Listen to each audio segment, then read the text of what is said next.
You hear a word coming out of the physician's mouth, and suddenly time stops because your head is wrapping around that single word. And when I stopped him and I said, "Are you telling me that he has cancer?" So my husband had surgery, had the tumor removed. Everything came back negative. And 22 months went by. And my husband came home one day, and it was just interesting that that particular day when he had gone to get his blood work results, he happened to bring home a copy of the lab report. I said, well, I'm flipping the page over, and I said, where's your CEA marker? I said, I want to know what your CEA is looking like right now. And this is the cancer marker for colon cancer. So I picked up the phone, and he called his primary care physician's office, was speaking with the physician's assistant, and he said, can you tell me what my CEA is? And her response was, we thought that the surgical oncology group was monitoring that. And sure enough, his liver was fully engaged with cancer lesions in all parts of the liver and his lower left lung.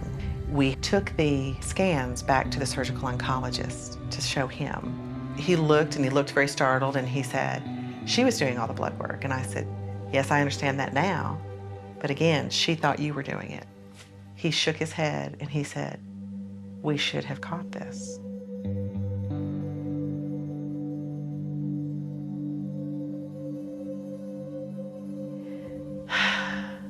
Again, it's just, I don't know that the outcome would have changed, but it's really hard to look back at the situation and not ask yourself whether or not things could have changed if they knew. I think all physicians practice with missing information every day. It's, you know where it is. The prescription that the patient was given somewhere else last week, but they can't remember the name of it. It's the lab test that was done in another clinic last week, but it's Friday afternoon and they're closed on Friday afternoon, so you can't get it. So you go ahead and make the best decision you can without little bits of information that you would like to have. As an information technology person, as someone who's been in healthcare all their lives, I struggled with that because I thought to myself, gosh, have we failed? It's very frustrating. And for me, it's frustrating from the fact that I hoped that throughout my career we could dramatically change. You know, we've miniaturized circuitry and computers, we've developed software at a tremendous pace. Now, can't we do that to healthcare? I would get really frustrated because I was constantly finding myself in a position of carrying paper around. As I would walk in with this stuff the very next appointment, I would say, okay, do you have this report dated this? They'd look in their file, not always. And this was the most frustrating experience for me because how in the world can a physician be expected to provide the best care when they don't have all the information? This is why providers across the U.S. are turning to health information exchanges. HIEs, as they're known, provide secure online access and routing to patients' charts among a network of providers. Hospitals, clinics, doctors' offices, and pharmacies join an exchange so they can have timely electronic access to records their patients will allow them to share. For patients, this means having their medical records available no matter where they go. And for providers, it means having instant access to life-saving information when seconds count. I've practiced medicine in a lot of different settings over the course of my life. And I think it's very hard for a member of the public to understand just how hard the job of a provider is. Let's take, for example, a provider in the emergency department, and you come into my emergency department and you're critically ill. I've got to solve a puzzle, and I've got to solve that puzzle quickly. Now, in the old days, what you had to do was solve that puzzle with paper. You had to hope and pray that the person could tell you enough information about their health, or you could call a relative, or call a practitioner's office, or call a pharmacy and get enough information to solve the problem. And you never really could. You could get enough information to feel very comfortable that you probably weren't going to do much harm, but it sure wasn't efficient.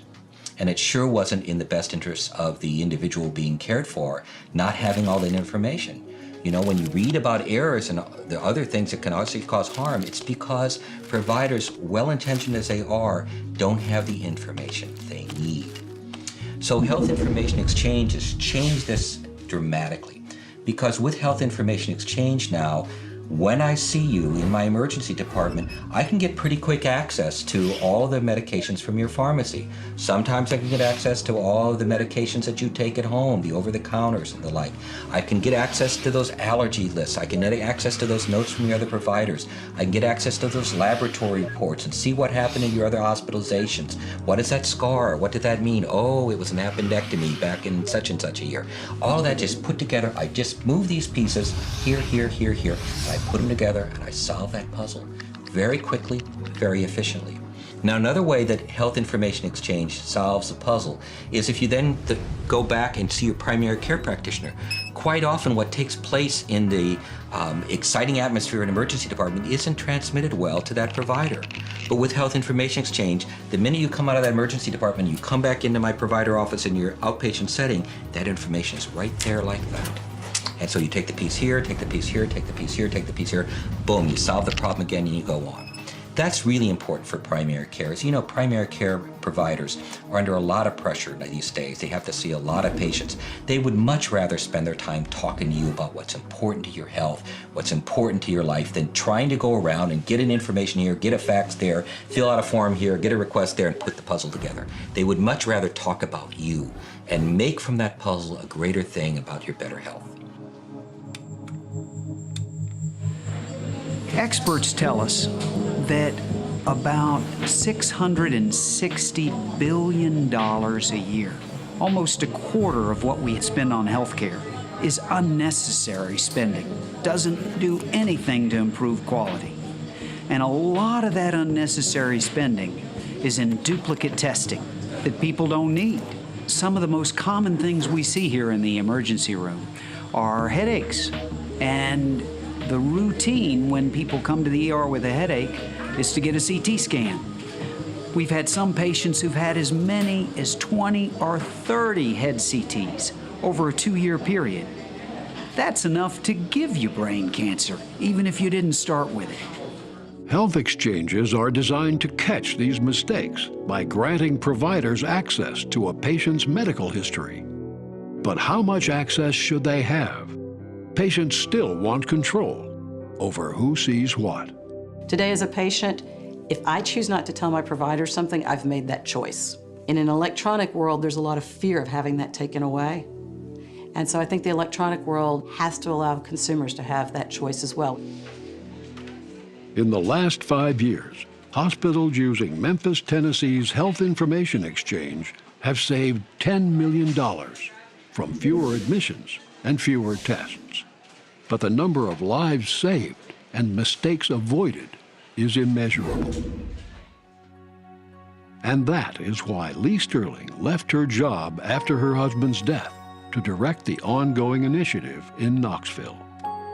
When I get up and go to work every day, I rub salt in my own wounds, because I spend my time working on an issue that I know will help others, but it's difficult to deal with the idea that it just simply wasn't there for us.